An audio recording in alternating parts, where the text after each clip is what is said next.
Hello friends, આજે આપણે ના દાળ પલાળવાની ઝંઝટ કે ના આથો લાવવાની ઝંઝટ વગર સુરતનો ફેમસ સુરતી લોચો ઇન્સ્ટન્ટ બનાવીશું. જેના માટે મેં અત્યારે એક બાઉલમાં ચણાનો લોટ, હળદર, મીઠું, આદુ મરચાંની પેસ્ટ, દહીં, તેલ એડ કરી આપણે બધી સામગ્રીઓને બરાબર મિક્સ કરી લઈશું.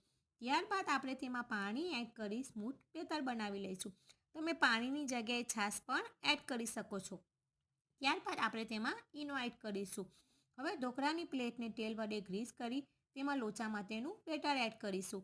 ત્યારબાદ આપણે ઉપરથી લાલ મરચું પાવડર એડ કરીશું. હવે આપણે ઢાંકણ ઢાંકી 10થી 15 મિનિટ માટે સ્ટીમ કરી લઈશું. તો ફ્રેન્ડ્સ, રેડી છે આપણો ગરમા ગરમ સુરતી લોચો. સર્વિંગ પ્લેટમાં કાઢી ઉપરથી આપણે લોચાનો મસાલો, તેલ અને ઝીણી સેવ એડ કરીશું. તમે પણ આ રીતે એકવાર ઇન્સ્ટન્ટ સુરતી લોચો જરૂરથી બનાવજો.